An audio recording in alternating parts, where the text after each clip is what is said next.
Por otro lado, en la sede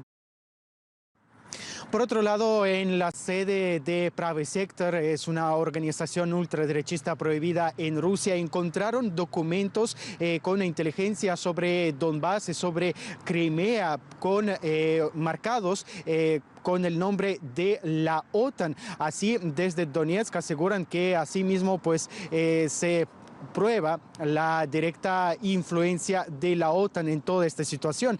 De hecho, desde Donetsk, Denis Pushilin denunciaba que preparaban ataques en contra de Donbass y también en contra de Crimea. Según nuestra inteligencia y los testimonios de los soldados ucranianos capturados, la ofensiva comenzaría el 8 de marzo de este año. Los hechos apuntan a que se planeaba invadir a la vez las repúblicas populares de Donbass y la Federación de Rusia, en particular Crimea.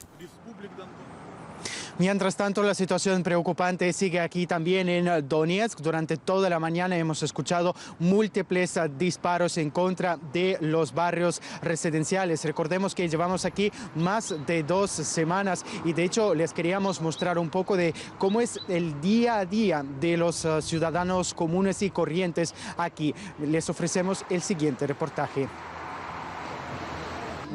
Día tras día, noche tras noche, los niños, las mujeres, los ancianos y sus mascotas se refugian en el sótano, viven en los barrios más afectados por los ataques y tienen miedo de quedarse en sus propios hogares.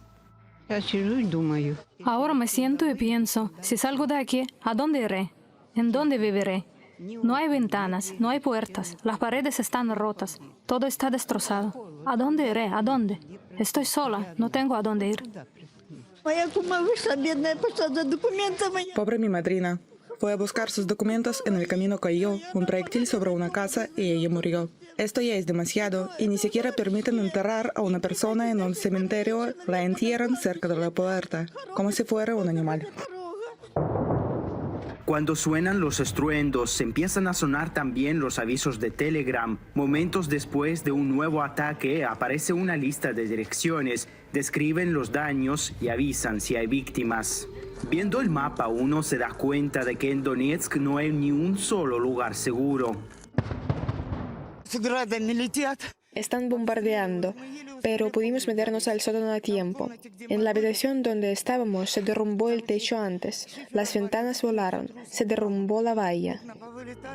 Quedarse siempre en el refugio se hace imposible. Los ciudadanos siguen trabajando, necesitan hacer la compra, muchos incluso tienen que salir a buscar agua fuera de casa. Los ataques afectan también el suministro de electricidad y gas. Uno de los proyectiles ha caído aquí. Estamos cerca del centro de Donetsk. Precisamente se trata de un barrio residencial. Todavía se escuchan los disparos, las explosiones. Aquí en esta casa, en el momento de ataque, estaba una anciana. Estaba en un estado de shock. No podía ni siquiera contar lo que ha pasado. Esta ha sido su vida durante los últimos 8 años. Nos confiesan que aunque hubo momentos de relativa tranquilidad, ya no se imaginan su día a día sin la constante ansiedad. Y es que para algunos incluso un refugio puede convertirse en lujo. No tenemos refugio antibombas, ni siquiera tenemos un sótano. Estamos en una habitación cerrada de la casa. Tenemos miedo por nuestros hijos. Estas familias conocen la cara de la guerra. Muchos han perdido a sus hijos. El conflicto entre Ucrania y Donbass ha dejado miles de víctimas y la cuenta sigue. Yo vivo sola, mi hijo falleció en el 2015 y yo me quedé con 3 nietos. ¿Por qué nos pegan tan fuerte? ¿Qué les hemos hecho?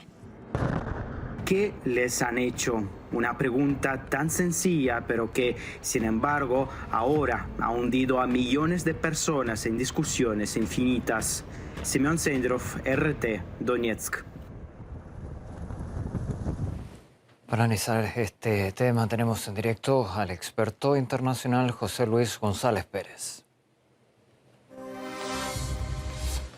Gracias por estar con nosotros. Se reporta que el ejército ruso dispone de documentos ucranianos que demostrarían una estrecha cooperación entre las Fuerzas Armadas de Kiev y de la OTAN. ¿Qué ¿qué reacción podríamos esperar por parte de Occidente, en concreto del bloque atlántico? Bueno, de la OTAN o de Occidente no podemos esperar nada bueno en este conflicto. Como sabemos, esto no es una guerra de Rusia contra Ucrania. Esta es una guerra de la OTAN contra Rusia que se está desarrollando en este formato que estamos viendo desde los años 90 del siglo pasado hasta hoy. Y Ucrania en todo este embrollo es solo un peón en la partida de ajedrez que juega la OTAN por mantener un dominio mundial que se le está escapando de las manos a Estados Unidos. Es Estados Unidos quien está utilizando al pueblo ucraniano como carne de cañón en su guerra contra Rusia. Por eso la decisión que están tomando del conflicto de enviar cada vez más armas letales, lo único que van a conseguir es más dolor y alargar una guerra que lo único que buscan es intentar desgastar a Rusia. Y no sé si se atreverán a enviar aviones a Ucrania, pero es lo que tienen encima de la mesa en estos momentos, atendiendo a una llamada desesperada hecha por Zelensky. Ahora, por otro lado, hay algunos informes que aseguran que grupos nacionalistas ucranianos, en concreto en Donbass, estarían perjudicando, minando, ¿no?, estas intenciones de los civiles de retirarse puntualmente de los corredores humanitarios. ¿Podrían acciones como esta interrumpir el diálogo entre Moscú y Kiev planificado en Bielorrusia? Y mantener una vía abierta de comunicación permanente entre las dos partes es algo obligado y no creo que ninguna operación que puedan hacer los neonazis vaya a cerrarla, al menos definitivamente. Lo que sí pueden organizar son operaciones de bandera falsa contra los civiles, culpando a Rusia para concitar más apoyo internacional y conseguir así más ayuda. Pero yo creo que todo el mundo está sobre aviso y es posible que algún tipo de acción de esta se devuelva incluso en contra del propio gobierno ucraniano de permitirla. Además, a pesar del enorme despliegue de la dictadura mediática internacional, gracias a las nuevas tecnologías de la comunicación, la verdad suele salir al final a flote y afortunadamente hay mucha gente sobre el terreno informando de lo que sucede sin la censura occidental. Por último, ¿cuál es la evaluación general en torno a lo que está ocurriendo allí en Ucrania desde su análisis?